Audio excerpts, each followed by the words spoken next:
Assalamualaikum warahmatullahi wabarakatuh. Good afternoon, selamat siang yang kita Ya. hormati.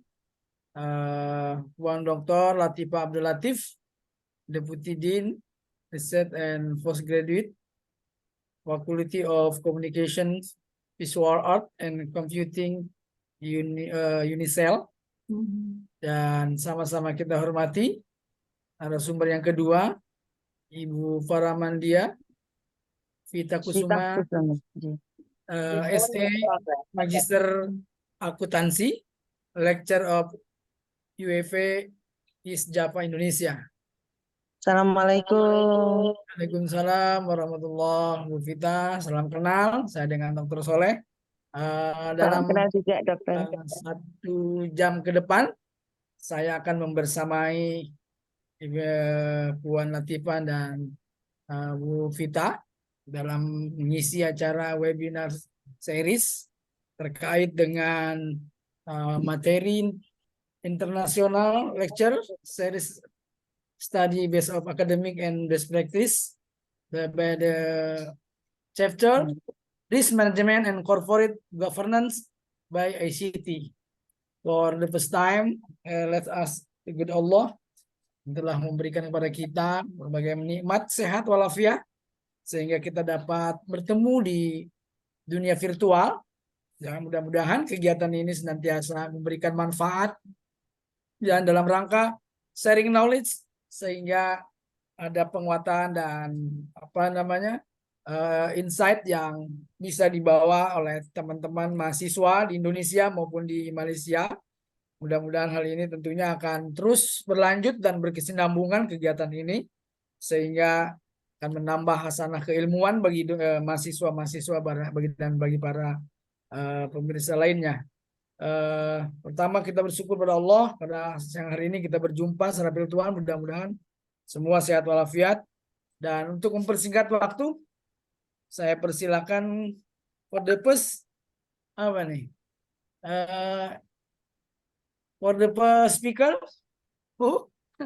uh, Kita lihat itu aja alfabet aja biar tidak ada terkesan ada apa istilahnya okay. KKN.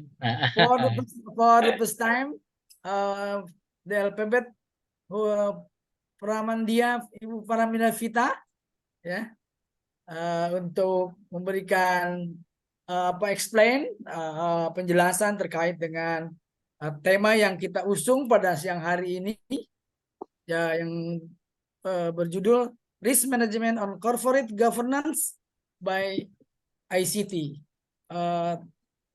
Oke. Dipersilakan untuk Bu Vita. Bismillahirrahmanirrahim. Matur suwun Bapak, terima kasih atas kesempatannya. Saat ini saya akan menyampaikan materi mengenai sebentar Bapak. Ini tadi pindah laptop soalnya.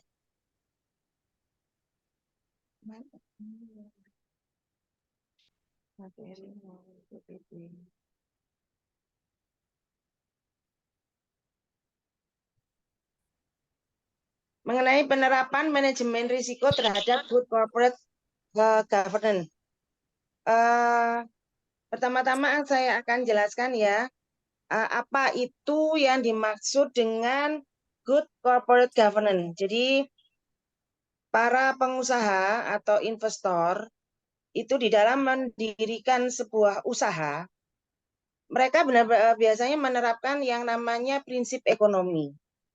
Jadi di sini mereka ingin mendapatkan profit yang maksimal dengan biaya yang efisien. Nah, di sini untuk untuk mencapai tujuan tersebut ya, biasanya para investor itu mereka memisahkan. Jadi antara kepentingan pengelolaannya itu antara investor dan pihak manajemen. Nah, karena adanya pemisahan itu otomatis terdapat juga yang namanya risiko. Jadi di sini good corporate governance itu merupakan suatu sistem yang digunakan untuk mengarahkan dan mengendalikan bisnis perusahaan. Sebentar, Bapak, sebentar.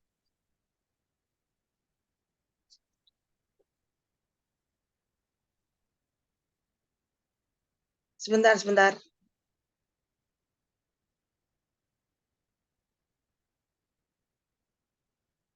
Mau diapakan lagi sih?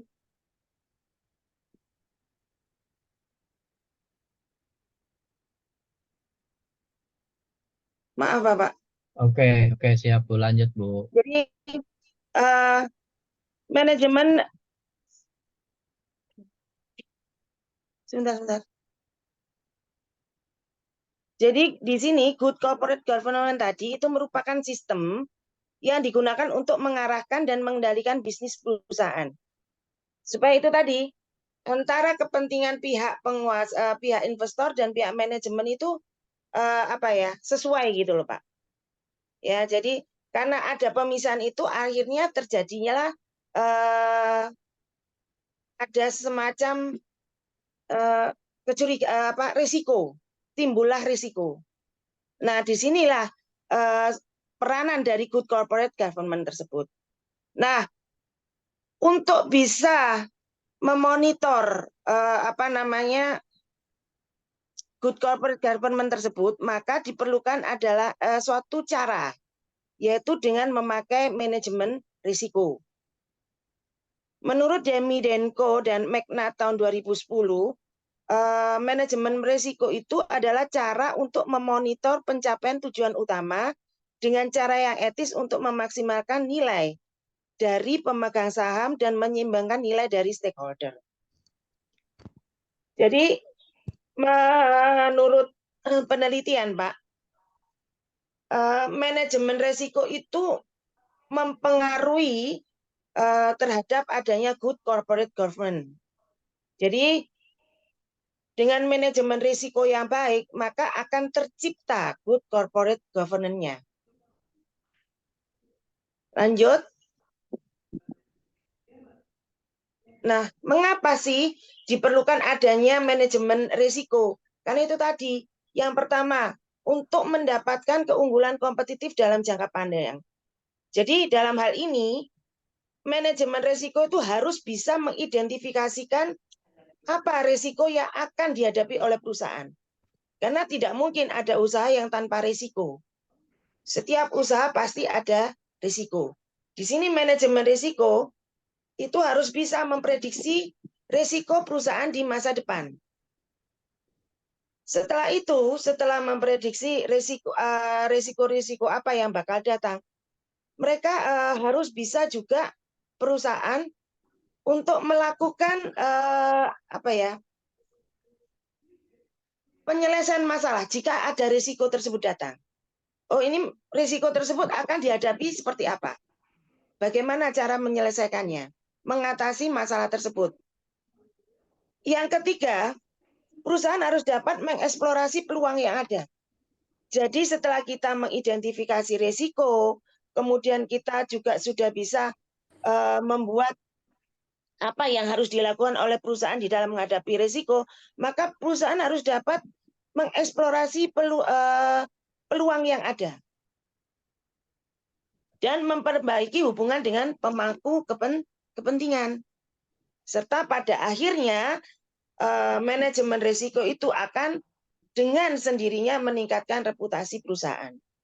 Jadi misalnya nih di era sekarang ini ya banyak sekali pengusaha-pengusaha yang harus beralih dari yang model-model konvensional pemasarannya menjadi model yang digital.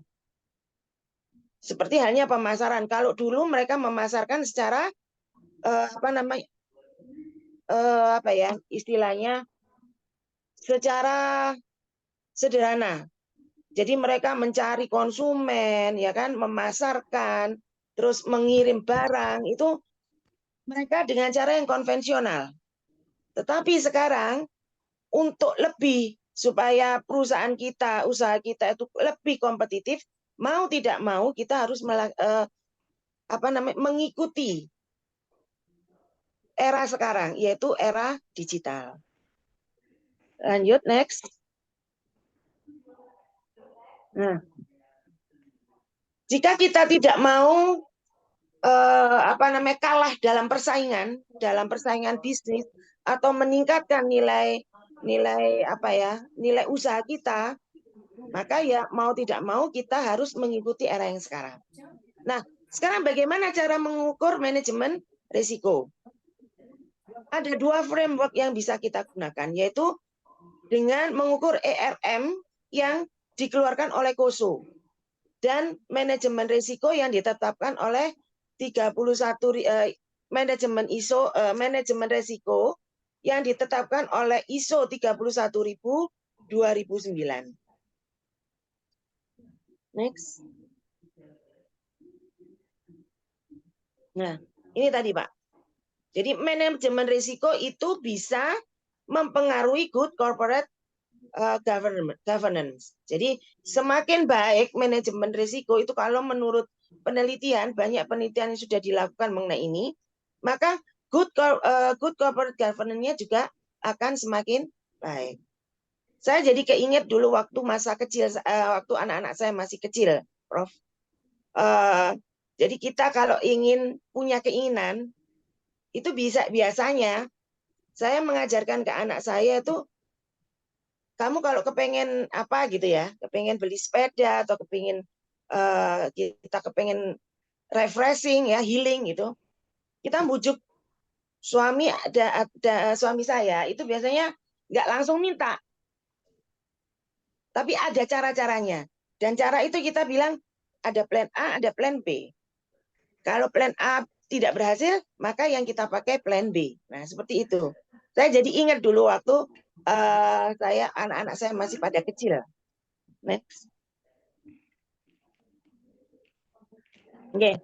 Nah, sebenarnya proses manajemen risiko itu tadi, yang pertama ya, kita harus bisa menetapkan dulu apa sih risiko atau permasalahan yang dihadapi oleh dunia usaha. Yang kedua, kita harus bisa memberikan penilaian terhadap risiko tersebut. Apakah risiko yang kita hadapi di depan tuh dia emang benar-benar harus kita atasi. Karena dia akan berdampak yang sangat besar terhadap going concern perusahaan. Kemudian kita harus bisa mengukur bagaimana caranya mengatasi risiko tersebut.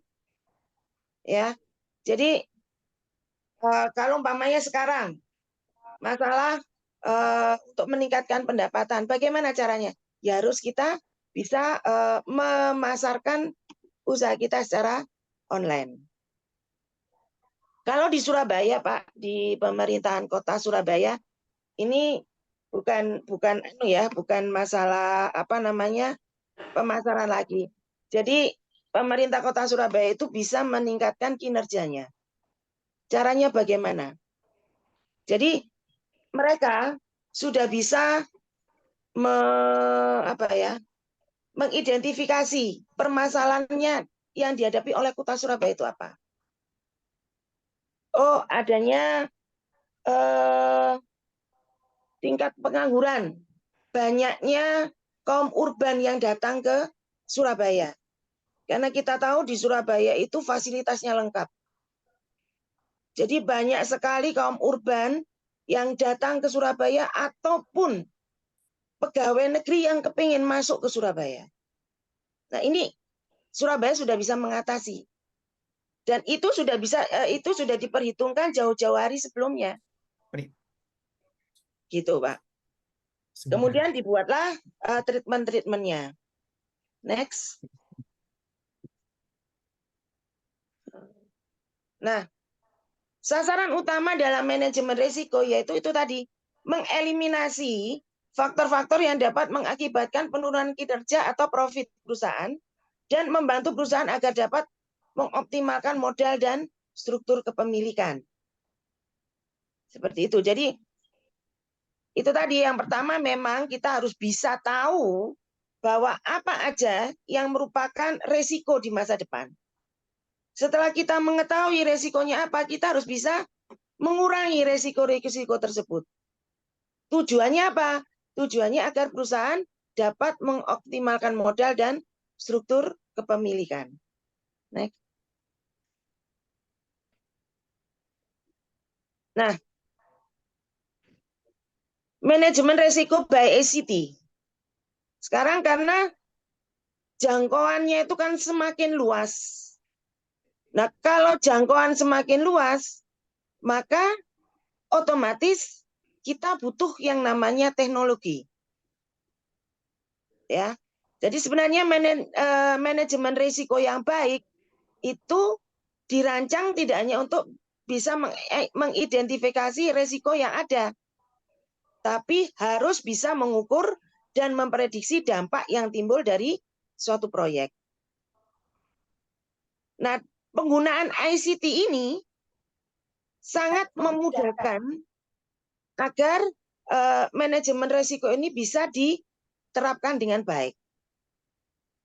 Nah, hasil dari manajemen risiko by ICT ini, ya hasilnya diterima atau tidak diterima proyek tersebut. Jadi kita jangan asal aja menerima proyek. Ya, kita harus bisa melihat bagaimana risiko dari proyek tersebut dan apa pengaruhnya proyek tersebut terhadap perkembangan bisnis usaha kita. Next. Jadi manajemen risiko itu tuh meliputi 3 hal itu tadi, 3 tahap. Ya, menilai bagaimana kita menilai risiko, bagaimana kita memetakan risiko tersebut, dan evaluasi serta asesmennya itu bagaimana. Oke, next. Ya, Bu. Ya, jadi ini fungsi manajemen risiko by ICT tadi, yang jelas dia akan membantu menghemat biaya, waktu, dan tenaga dengan alat untuk mengatasi risiko bisnis. Yang jelas itu membantu menghemat waktu. Bahwa dikasih tanda tangan PJ ya, yang menjawab dia nanti koordinasi sama PJ-nya ya. Maaf, sepertinya ada noise di luar.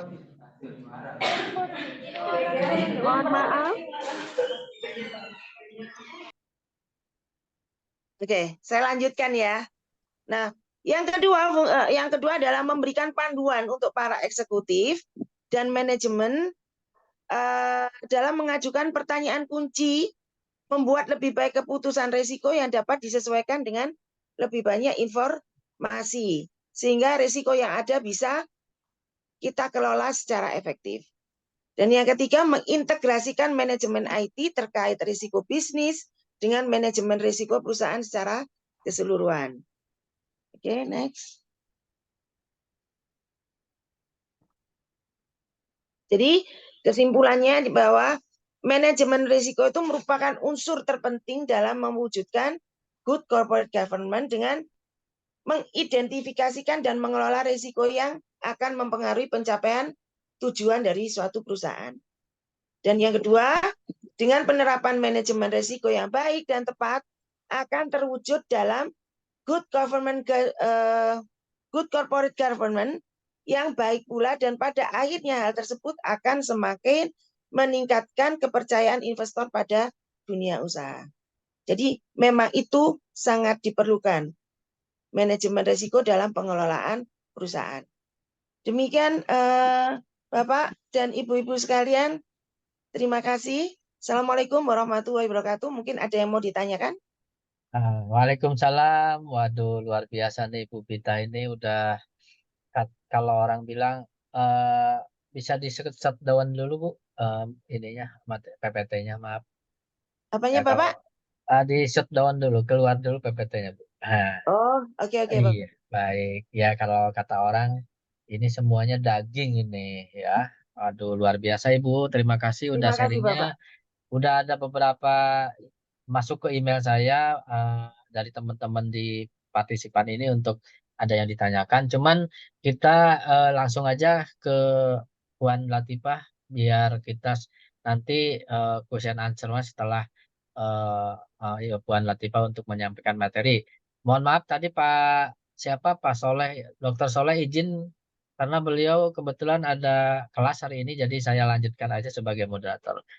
Baik, Ibu atau Puan Latifah, monggo silakan kata orang Jawa, monggo untuk menyampaikan materinya 30 sampai 30 menit. Silakan Puan. Sekejap ya, saya share screen. Oke, silakan. Sekejap.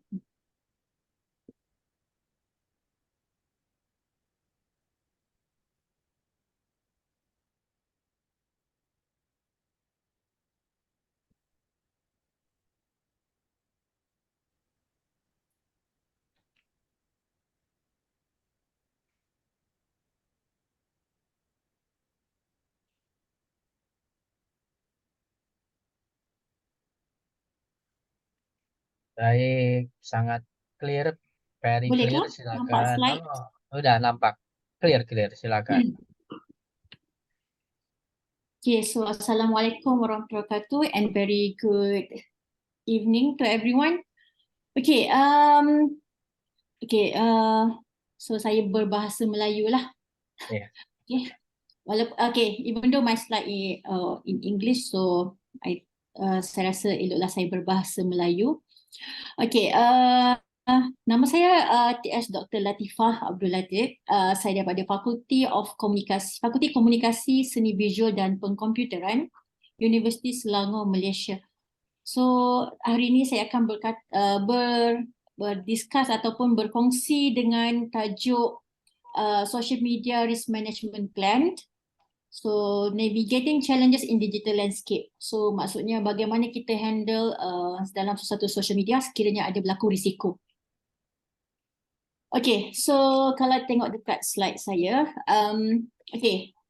proliferation of social media in business. Okay, so kenapa media sosial ini amat penting? Okay, yang pertama saya rasa semua sedia maklum lah. Yang pertama, global reach, meaning to say that boleh berhubung di merata-rata wherever you are.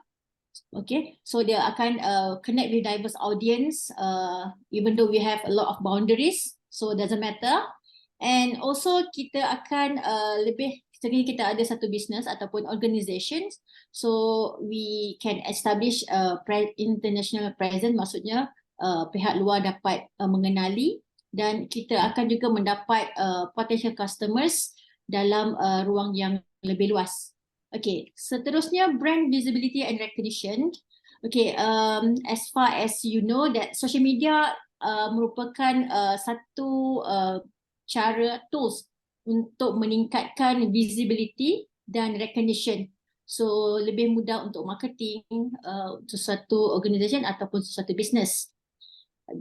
Seterusnya customer engagement. Okay, which is kita akan boleh berinteraksi bersama audience dan bersama customers melalui social media, because we are using internet, so we have a direct and real-time interaction. And also we can communicate with them and respond to queries. So for example, the one that we have right now, we are using the real-time, okay? So we can ask directly, and also we can have a feedback. Boleh mendapatkan maklum balas secara meluas. Dan seterusnya untuk data driven decision making. So sekarang ni kalau ikutkan dalam research dan publication, kita banyak gunakan social media untuk kita buat data analytics research. Okay, so maksudnya kita dapatkan data daripada social media untuk kita buat sesuatu keputusan, dan also kita akan mendapat beberapa manfaat, especially for engagement metrics, campaign performance, and to contribute to informed strategies, meaning that using social media, a lot of data can manipulate and can have the response the result as well. Okay, so seterusnya ini adalah risk management plan untuk social media.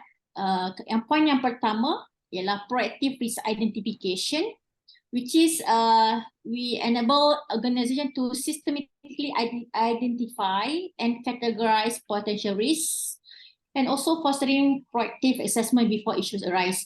Okay, so maksudnya sebelum berlakunya sesuatu risiko, organisasi itu sendiri akan dapat mengenal pasti beberapa kategori tentang risiko yang dialami dan akan membuat satu perancangan untuk mengatasi permasalahan tersebut.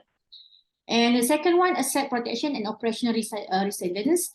So maksudnya kita ada plan safeguard, which is kita have a lot of assets. Kita ada human resource, kita ada financial capital.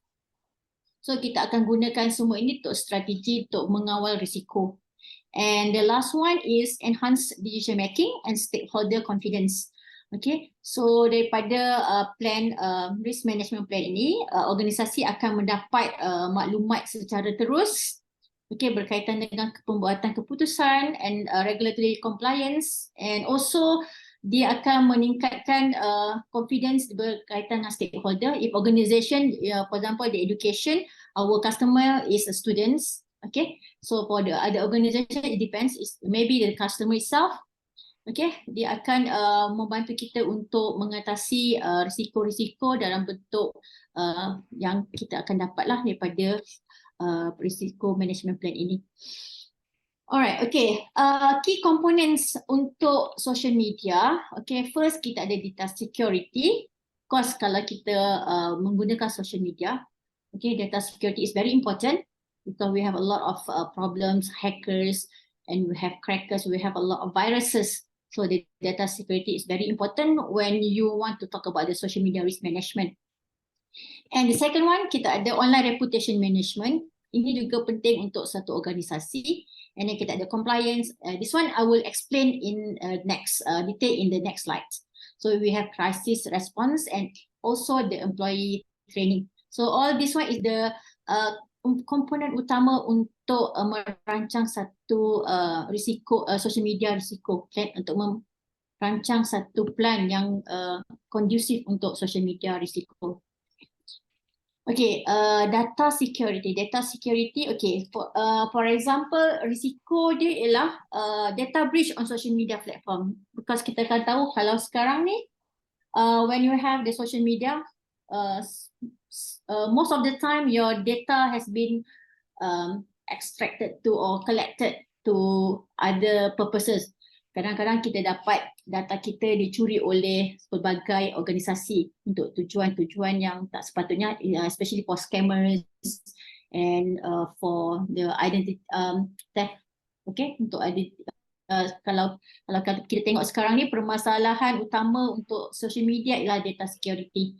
And in fact, I believe that everyone guna social media, you share a lot of things in your social media. Am I right? Betul tak? Siapa pengguna social media angkat tangan? Okay, I cannot see, but I believe that everyone got social media. Saya. Okay, so for mitigation, okay, of course you must have the secure password. Okay, so password normally we need to change regularly because sometimes, yeah, we can predict your password, right? And yeah, to enhance, we have two factors authentications, and also for organization, we need to do regular security audits. So this one to align with data security. Okay, next, online reputation management. Okay, the risk is managing and monitoring online reputation. Okay, sometimes when we have the social media, okay, sometimes we have been judged, okay, through our social media. All right, so especially for the organization, especially for those who hold top positions or those who working with some organizations. So the risk is managing, monitoring online reputation. Your reputation has been will be judged online. So to mitigate, first, you need to build a positive online presence, meaning that kalau you dalam satu organisasi, even though not organisasi lah, even though students belajar, di mana bila kamu berkongsi sesuatu perkongsian video ataupun teks di dalam social media, always need to check, always has to check your sharing information, baca semula sebelum kamu kongsi. Okay, because sometimes the one that you share through online, okay, they will have some negative feedback or some negative influence to the others. So before you kongsi, you check dia punya kesahihan dan you check adakah ini benar ataupun sepatutnya perlu ke anda upload all those things dalam social media. Sometimes teenagers especially they just upload whatever they think that they want to upload. So please be careful because there's a lot of security aspect because sometimes your locations, your information, your pictures or anything related to you, some intruders or some hackers can hack or can do anything bad to you. Okay, so this is online reputation. Okay, next to compliance. Okay, so basically when we have the social media, the risiko is our social media doesn't have any compliance or regulation. Okay, pengguna social media, for example, dalam sesuatu organisasi perlunya ada audit tentang kepentingan polisi di dalam penggunaan social media, especially social media yang berkaitan dengan organisasi secara official. Okay, so akan ada satu audit adakah info ini betul di dalam social media, because nowadays I think the social media is very important to all of us. So anything happen in the world, you didn't check through a news portal or anything. You just go to social media and a lot of information will be there. Okay, especially for the viral things and so on. So to have this, to scatter the issues, so we need to have the social media policy. Okay, so not everything that we can post through the official punya social media account. Okay, I'm talking about the social media organization, social media, but it will be reflect also to your own social media because anything that you post is based on your own responsibility. Okay. Okay, adakah saya terlalu laju? Is it okay? Can catch up all my words? So far so good? Silakan lanjut. Okay. The students, so far so good. I believe that everyone other than the docent is a student. Am I right? Ya, betul. Betul ke? Betul. Betul, Okay. Bu. Okay. So Ada PNS juga. seterusnya, apa dia, Bu? Ada ASN-nya juga di sini yang ikut pesertanya. Okay, Alhamdulillah. Alright. Okay, seterusnya employee training. Okay, even though we said that social media is very easy to handle, it's very easy to create, but somehow it depend on organization. Dalam satu organisasi, kita perlu ada sesuatu yang dinamakan employee training. Kita akan train all the employees, okay, because kita akan tahu segala risiko melalui social media melalui training secara konsisten. Okay, siapa yang akan bertanggungjawab terhadap posting berkenaan dan apakah yang akan kita dapat sekiranya kita akan share berkenaan ini dalam sosial media kita.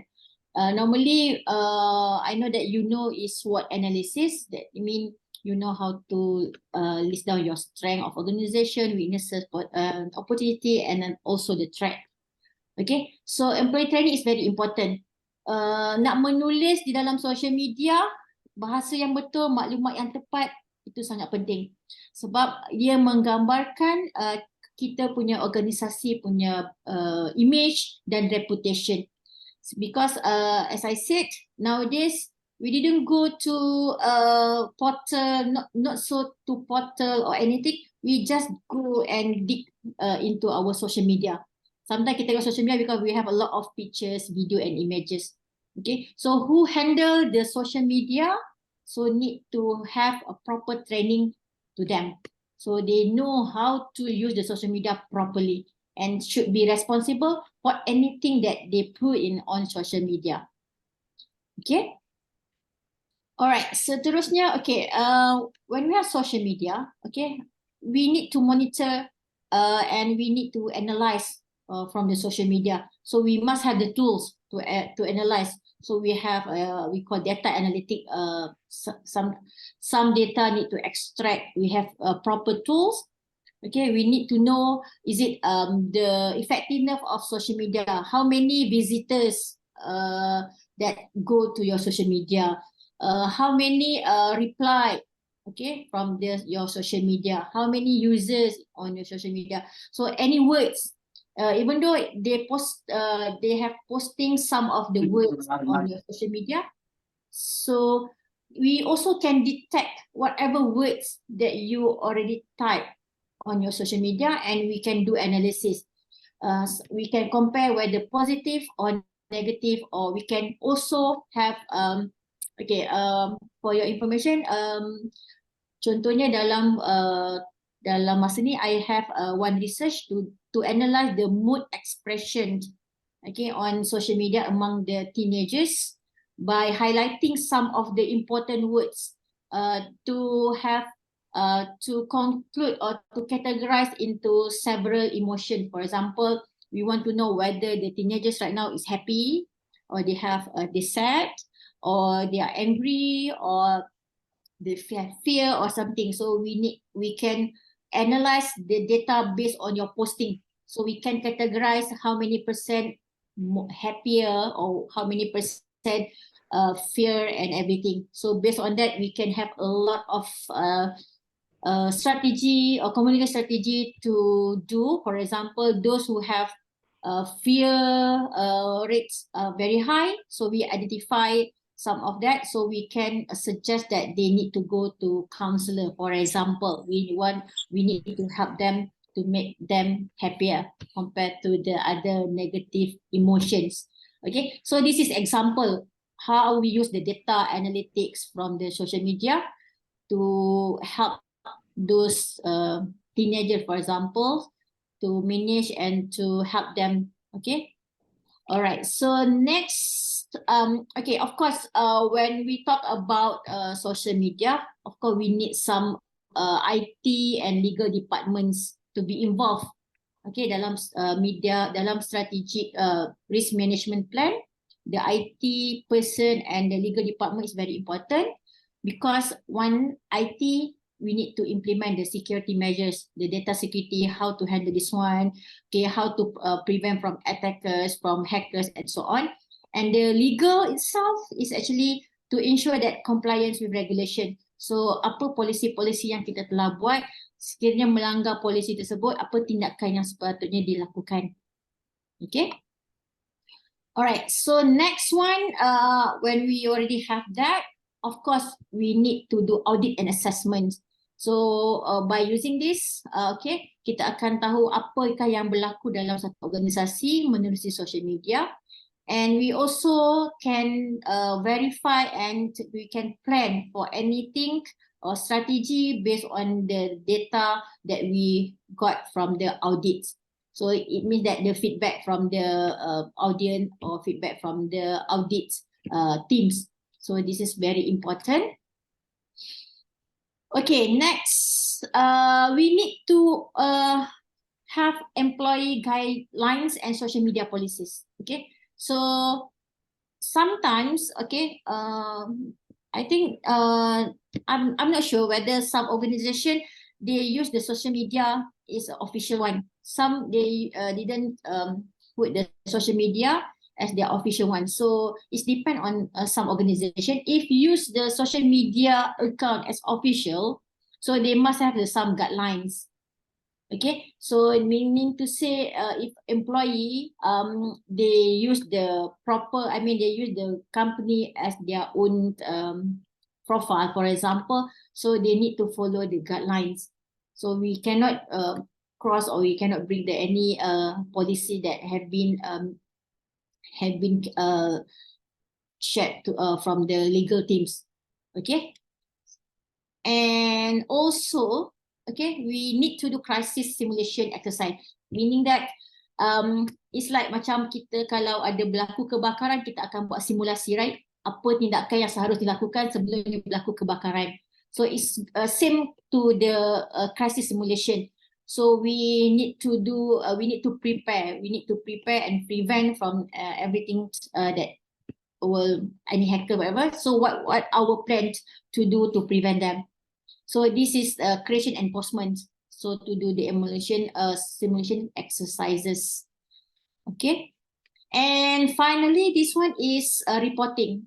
Or whatever it is, okay, everything we must have a documentation, a clear reporting, so that if let's say there's something happen, we can read from the report and then we know how to deal with this one. So this is very important to do when you have a discussion or meeting with the other person, especially on the organization that handle the social media account. I think the social media account in university, mostly they have been catered by corporate communication department, and also plus with the legal teams and IT department also. That one is in my university. This is the person that handle the social media.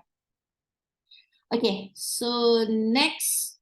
Okay, I already reached to the next final slide. So I just want to, okay. Before that, is there any question from the floors? Ada soalan daripada yang lain ke macam mana? They will ask after this or they can ask right now? Oke, nanti ada beberapa pertanyaan atau question answer, Puan. Jadi Okay. Okay, tak apa. That one, okay, nanti saya akan, okay, sebelum saya tutup saya punya presentation, I just want to share with you because I always read a lot of philosophy, especially for Jalaluddin Rumi. Okay, this one might be you have heard before. They will say that ini jalanmu dan milikmu sendiri. Orang lain mungkin berjalan bersamamu, tapi tak ada yang bisa menggantikan kamu berjalan. It means that you need to do by your own, because if you didn't move to any position, you are static to that position. So it's depend on yourself. So I think that's all from me. Thank you so much for listening, and yeah, I'll go back to the Mr. Gumilang. oke, very interesting, Puan. Wah, sangat bagus sekali statement terakhirnya itu yang jalan itu. Baik, karena kita waktu sangat extreme ya, jadi kita tidak akan putarkan video. Biasanya kalau ada Pak Reja pasti ada video, tapi hari ini kita langsung aja ke question answer. Di sini udah ada banyak pertanyaan, tapi saya ambil hanya 2 saja buat Puan Pitah 2 dan Puan Latifah 2. Saya akan bacakan pertama buat Puan atau Ibu Pitah dulu. Ini pertanyaan dari siapa nih? Bentar saya bacakan dulu. Dari Helmi. Nah, ini pertanyaan nih buat Puan Pitah, Ibu Pitah, bahwa bisa didengar Ibu? Bu Pitah. Bisa, Pak. Oke, Bisa. ini ada 2 pertanyaan aja yang saya diambil. Sebagaimana dipahami, Bu, begitu banyak risiko dalam bisnis manajemen. Bagaimana kita dapat mengidentifikasi risiko bisnis yang begitu banyak secara komprehensif? Ya, nyatanya pelaku bisnis besar pun tidak luput dari kekeliruan dalam memperkirakan risiko. Ya, contohnya di sini ada mal-mal yang sekarang semakin ke sini semakin sepi. Kemudian ada ribuan kios yang akhirnya tutup. Itu mohon pandangan Ibu terkait dengan kondisi tersebut. Fenomena tersebut. Yeah. Betul. Yang Matu. kedua, Ya. betul, satu lagi Bu.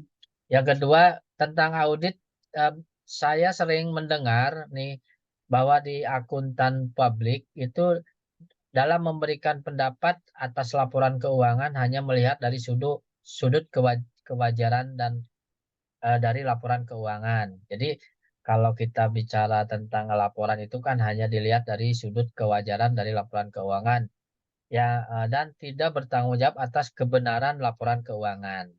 Nah, yang saya tanyakan, bagaimana hal tersebut bisa demikian?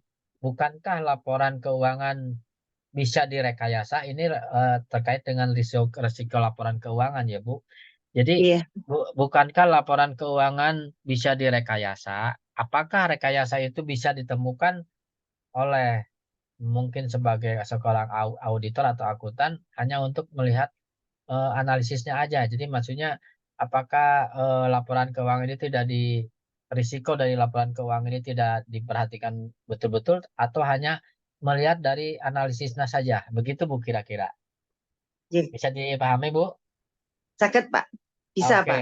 Bisa. Yang kemudian dua pertanyaan yang berikutnya buat Puan Latifah, Puan TS Dr. Latifah di sini. Yang pertama,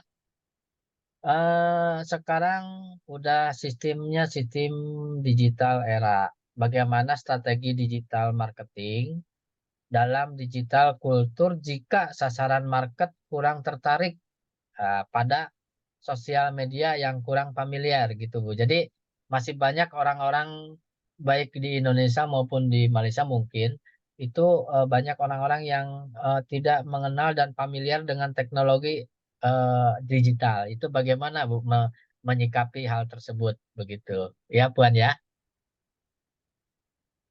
Oke, yang kedua, dengan adanya penerapan ICT, bagaimana upaya untuk menghindari dampak negatif dari kalangan-kalangan pelajar, ya khususnya di media sosial. Pasti banyak risiko yang ada. Jadi intinya di media dengan adanya media sosial di para pelajar itu banyak risiko. Ya misalnya sekarang kan bisa bisa mengakses semua di Google, di YouTube. Nah itu pasti ada risiko. Nah bagaimana tanggapan Puan supaya risiko itu sangat minimalis begitu? Dengan adanya ICT yang sekarang udah dari kalangan anak-anak sampai orang tua itu media sosial itu pasti ada. Itu Puan, bisa diterima Puan? Oke, terima kasih. Silakan Oke. ada 2, 3 sampai 4 menit ya buat jawab Oke. Ibu Iya. Puan Pita dulu. Silakan Ibu. Iya. Bismillahirrahmanirrahim. Oke, tadi dari Saudara Helmi ya Pak ya. Betul betul Helmi. Oke. Bung Helmi, ini Ibu akan menjelaskan ya yang Ibu tahu mengenai fenomena yang sekarang banyak terjadi. Ya, tidak hanya di Indonesia tapi mungkin di Malaysia juga ya. Jadi kita jangan buru-buru menjudge atau menetapkan bahwa mal-mal itu rugi. Tenan-tenan yang ada di mal itu rugi. Memang mereka tidak serame dulu. Kalau kita lihat. Tetapi justru orderannya malah sekarang semakin banyak. Karena apa tadi? Karena adanya era digital ini. Pemasaran mereka jadi lebih lebih agresif. Mereka bisa memasarkan lewat online, tapi mereka juga bisa memasarkan lewat offline. Jadi Betul. jangan keburu kita menjudge bahwa mereka rugi. Tidak, ya. Yang rugi hanyalah mereka-mereka yang tidak mau mengikuti perkembangan zaman. Jadi Betul. mereka tetap kekeh. Aku mau jualan offline, nggak mau online. Nah, itu yang akan tergerus. Yang akan otomatis berguguran. Gitu Betul. ya, Saudara Betul, Helmi. betul. Jadi Betul ya. jangan kita keburu menjudge mereka rugi. Justru dengan adanya era digital ini, pedagang yang diuntungkan. Pengusaha diuntungkan banget. Kalau yang dulu mereka mau mencari pangsa pasar ke luar negeri, mereka harus ke luar negeri, tapi sekarang tidak. Jadi mereka bisa dengan leluasa memasarkan produknya kemana saja lewat online. Yeah. Jadi Ibu Iya. tidak bisa menjawab apakah itu rugi atau tidak, tetapi fenomenanya memang begitu dan mereka tidak rugi sebenarnya. Karena justru banyak muncul tenan-tenan baru. Kalau nggak percaya tuh lihat di Shopee banyak banget itu. Lazada juga banyak. Tokopedia banyak sekali bermunculan pengusaha-pengusaha baru. Ya, Betul. cukup ya, Bang Helmi. Ya, baik, baik, Uh, baik, Bu. terus Lanjut, yang Bu. satunya tadi dari siapa, Pak? Dari Farhan, Bu. Sorry, nggak ke Dari ini, Pak Farhan. Farhan ya. Oke, Pak Ya, Farhan mengenai audit ya. Audit yang betul. dilaksanakan oleh kantor akuntan publik. Nah, di dalam surat seorang akuntan itu tidak langsung memeriksa, tapi dia akan membuat surat penawaran ataupun surat perjanjian. Ya, di situ sudah dijelaskan bahwa seorang akuntan publik tidak bertanggung jawab terhadap laporan keuangan perusahaan. Mereka hanya bertanggung jawab terhadap laporan auditan yang akan mereka terbitkan. Laporan keuangan merupakan tanggung jawab sepenuhnya dari pihak manajemen. Ya, di situ dulu dipahami. Nah, tugas seorang akuntan publik, dia memeriksa laporan keuangan yang sudah terbit. Artinya itu sifatnya historis, bukan saat ini atau masa depan, tidak. Ya. Dia bertugas, punya tanggung jawab moral untuk menyatakan bahwa laporan keuangan itu udah benar, wajar gitu loh. Wajar tanpa pengecualian atau wajar dengan pengecualian atau malah tidak beropini. Ya, seperti itu.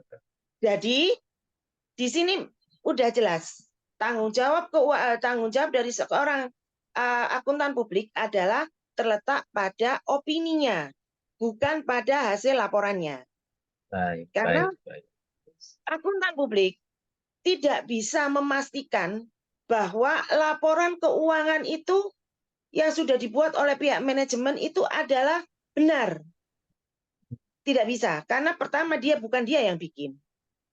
Ya kan? Dan yang kedua itu bukan tanggung jawabnya. Dia bertanggung jawab, dia bisa memastikan. Jadi apa fungsinya akuntan publik? Dia hanya bisa memastikan bahwa laporan keuangan yang telah dibuat oleh perusahaan itu telah benar dan tepat secara PSAK. Artinya katakanlah di situ ada pendapatan. Terpasang di situ pendapatan itu 1 triliun katakanlah. Nah, 1 triliun itu sudah benar dicatat secara benar dan tepat. Benar nilainya, tepat dengan pengakuannya. Seperti itu. Tapi mengenai nilainya segitu, benar atau enggak, ada penyelewengan atau enggak, nah itu yang tidak bisa kita berikan jaminan. Toh karena pada waktu transaksi itu kan bukan kita yang nangani. Kita hanya maksudnya benar dan tepat itu gimana sih? Maksudnya katakanlah misal ya. Di situ ada pendapatan sewa. Pendapatan sewa perusahaan X katakanlah sebesar 100 juta. Bahwa perusahaan itu sudah menyewakan salah satu asetnya, bangunannya senilai 100 juta selama 10 tahun. Berarti kan per tahunnya 10 juta. Nah, apakah 100 juta itu boleh dipasang katakanlah ini tahun 2010? Transaksi itu terjadi. Apakah boleh di 2010 tersebut perusahaan X itu mengakui pendapatan sebesar 100 juta? Tentu saja tidak boleh. Maaf, ini sepertinya ada yang bocor ya. Oke, udah, silakan. Suaranya. Betul. Nah, apakah benar perusahaan itu mengakui pendapatan sebesar 100 juta? Ya jelas tidak boleh dong. Karena pendapatan itu untuk sewa tahun 2010 sampai dengan 2020 kalau sewanya 20 tahun. 10 tahun. Berarti pendapatan yang boleh diakui pada saat itu, katakanlah kalau dia nyewakan 2010, di 2011 hanya 10 juta. Kan begitu. Karena yang sudah menjadi pendapatan itu hanya 10 juta. Itu kalau menurut PSAK seperti itu. Dan memang kalau menurut logika, ya gitu juga. Jadi itu pendapatan kan untuk 10 tahun, bukan untuk 1 tahun.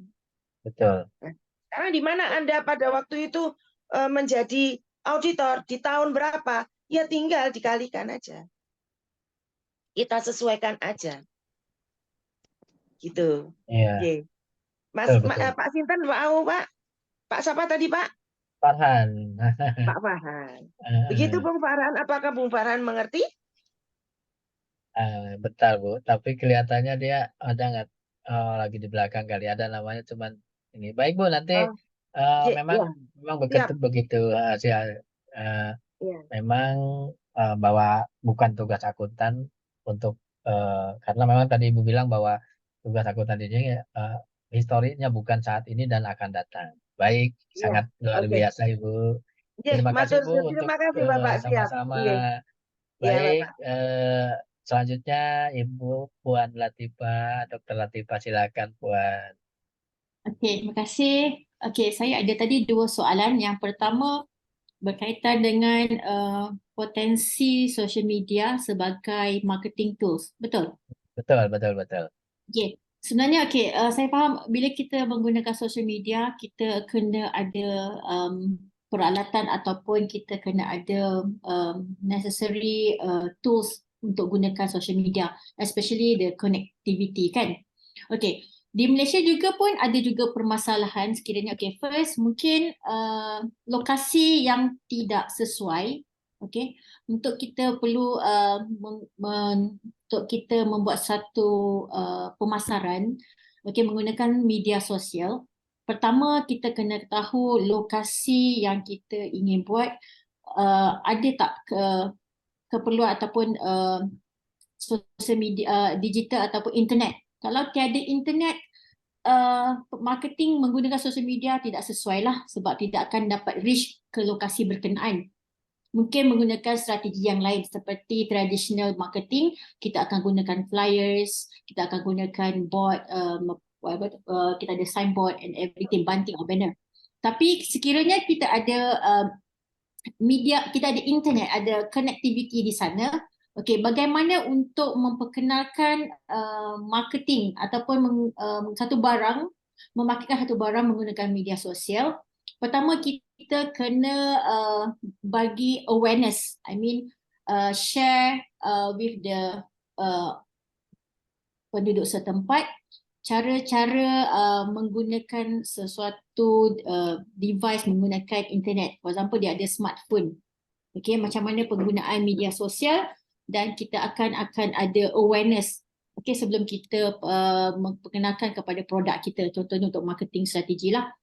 Sekiranya sudah ada awareness dan kita akan move forward kepada seterusnya iaitu memperkenalkan produk kita dengan melihat keadaan di situ. Contohnya, kalau kita ada satu bisnes, tak semua bisnes yang kita ada kita boleh mendapatkan audience atau mendapatkan customers. Depends on that area. Kalau kita nak buka satu bisnes makanan contoh, tetapi lokasi yang kita nak pasarkan ataupun kita nak ajak di sana, makanan yang kita ingin jual merupakan makanan yang tidak dikenali di kawasan berkenaan, contoh. Dan ia akan mempengaruhi profit kepada sesuatu organisasi. So, kalau kita gunakan untuk marketing, we need to do some research. If let's say you nak buat satu bisnes makanan. Sebentar Bu. Ada yang bocor ini. Oke, lanjut dulu. Oke. Kalau kita kenapa nih? Ibu Sinta mohon di unmute, di mute dulu ya. Biar cepet sih. Mianya man gila ini kok murah deh. Kok malang dah. Gitu pas. Oh, deh.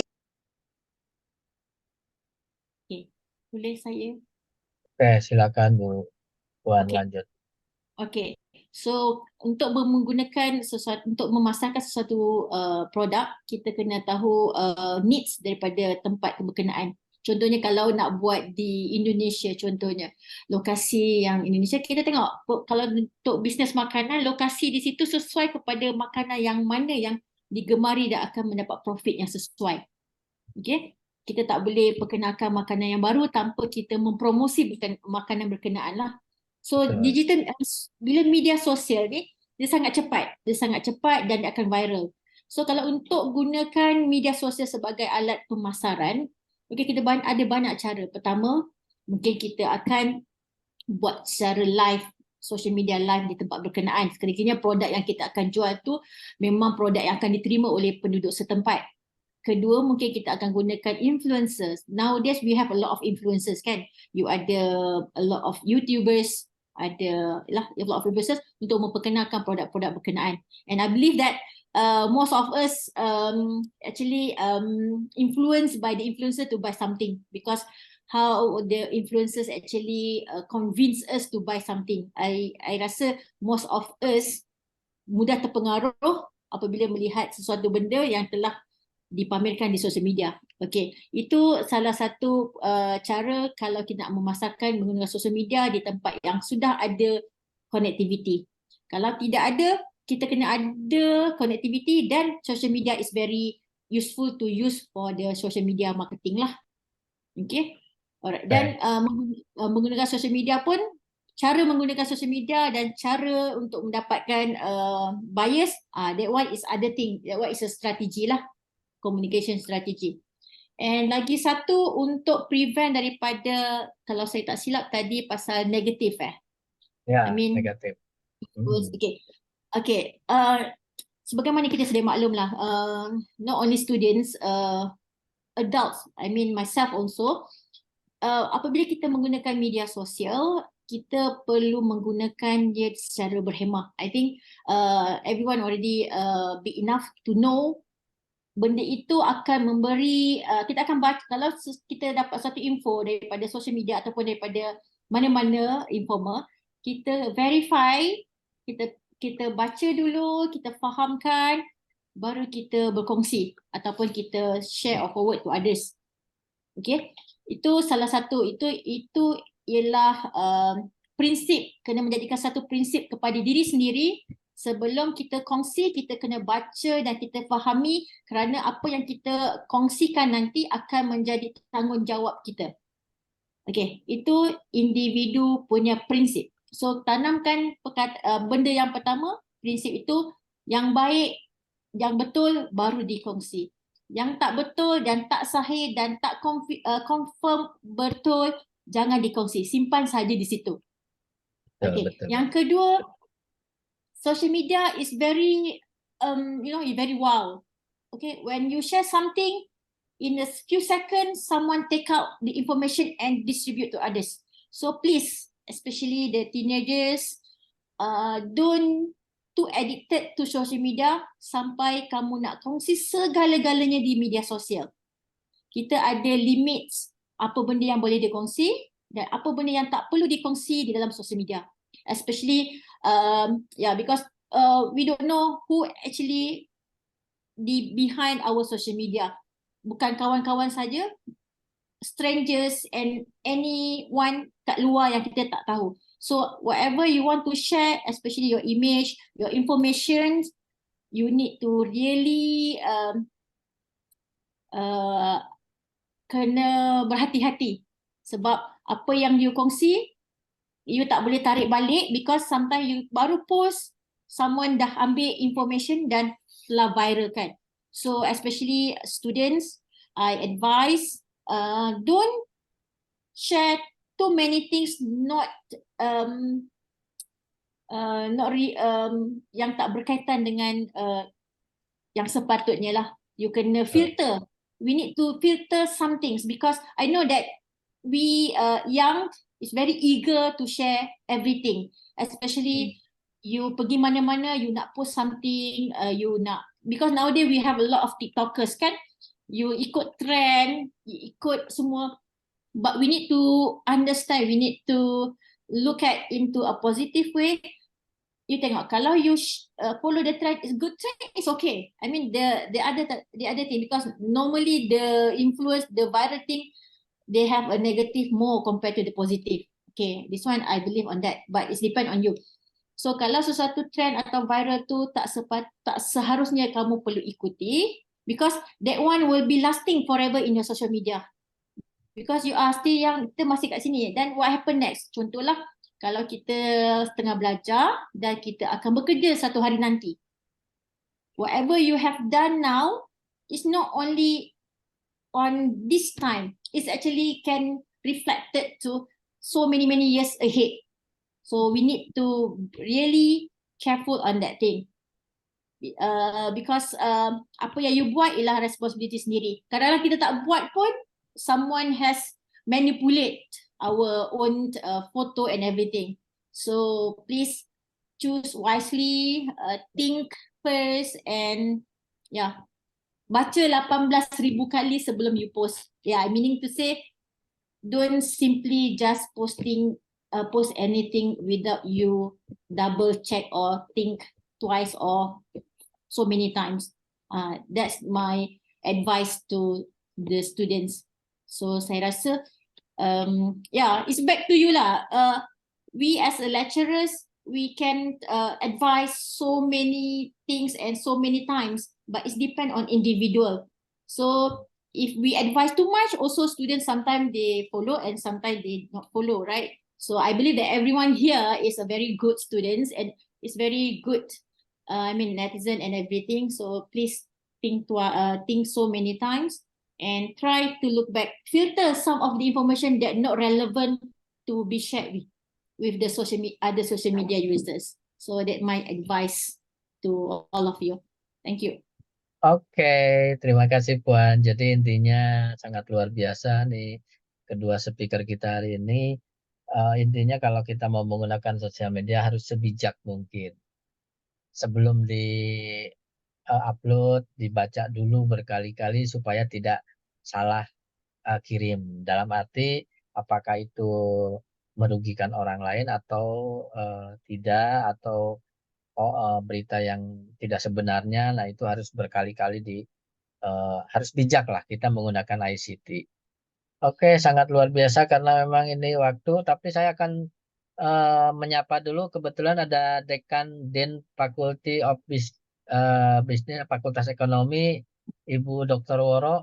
Maaf, masih standby Ibu Woro. Ya, Assalamualaikum Bu. Pak Indah. Ya Ibu, Selamat sore, Ibu Pak mau Indah. mau ngasih sedikit sepatah dua patah kata Bu, ngomentari kalau Ibu tidak kebetulan lagi tidak nyidang atau lagi ngajar Bu. Ini saya lagi repot nih, Pak. Enggak di closing aja. Oh baik, Nggak terima meeting. kasih Bu Rot udah bisa join. Terima kasih Bu Dekan. Mungkin nanti Selamat aja buat Bu Pramandiavita sama Ibu Dr. Latifah. Latif luar biasa sekali ya. Presentasinya hari ini sukses untuk Ibu Ketua iya, nih. Serikan diri ya. Terima kasih Ibu.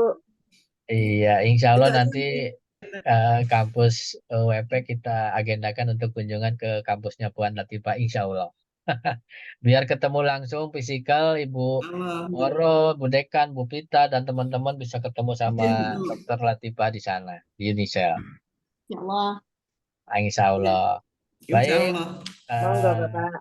Ya, baik, karena memang waktu materi kita sudah habis, kita langsung closing remark aja. Silakan Ibu Puan Pita untuk closing remark 1-2 menit dan dilanjut dengan Ibu atau Puan Latifah untuk closingnya.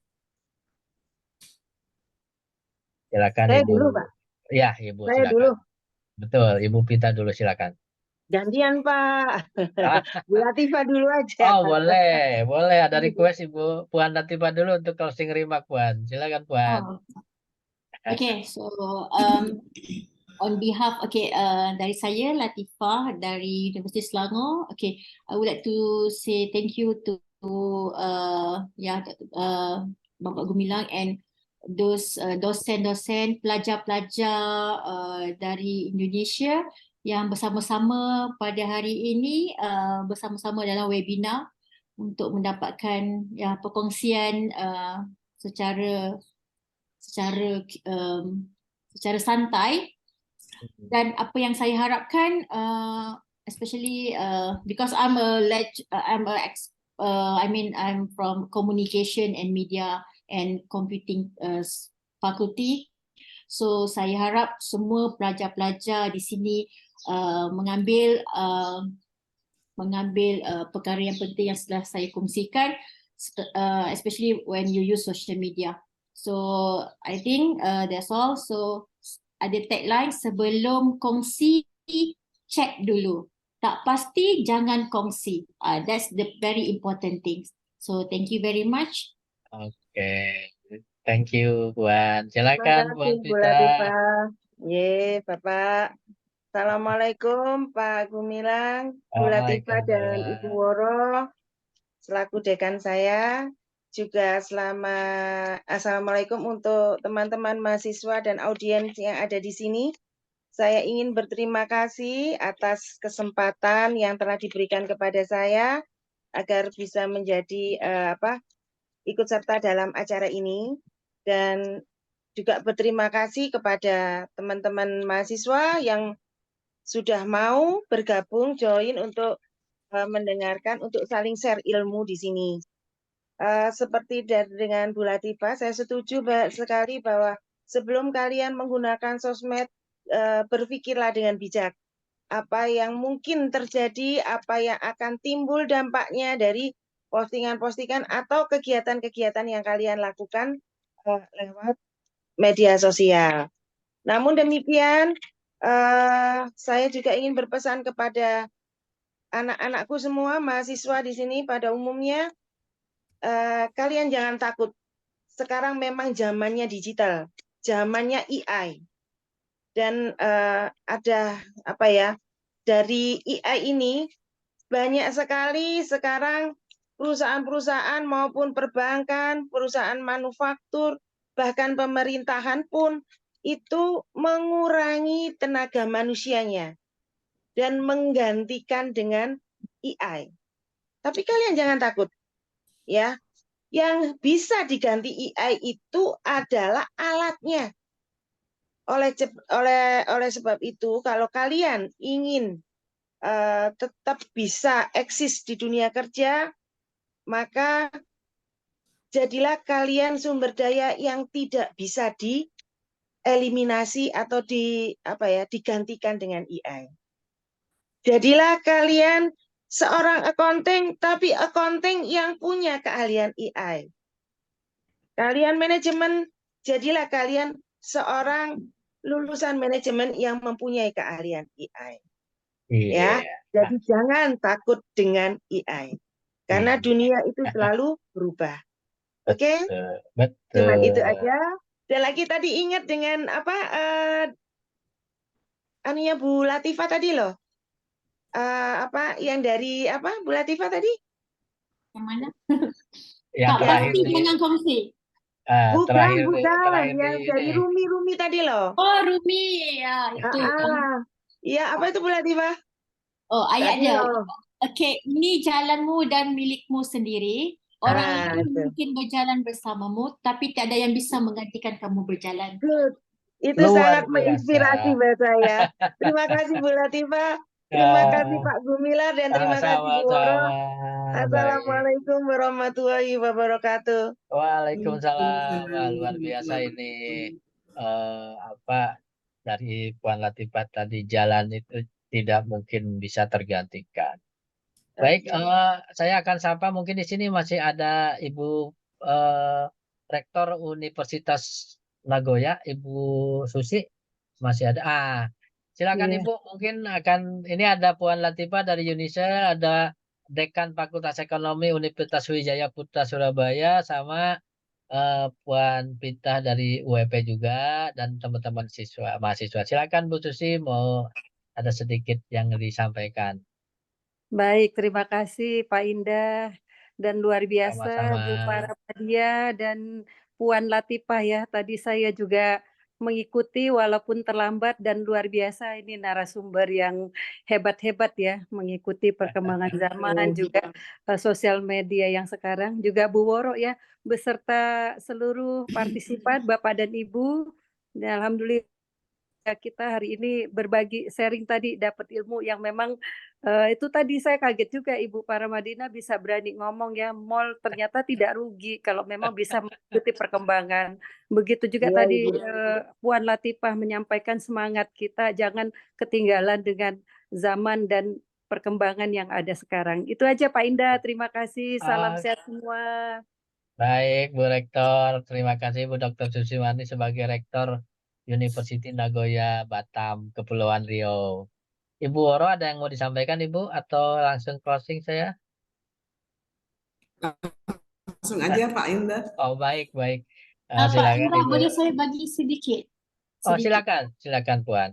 Okey, tadi Ibu Pita ada mengatakan pasal AI, Artificial Intelligence, kan? Okey, apa yang saya just nak bagi tahu, okey, teknologi sentiasa berubah dan sentiasa baharu.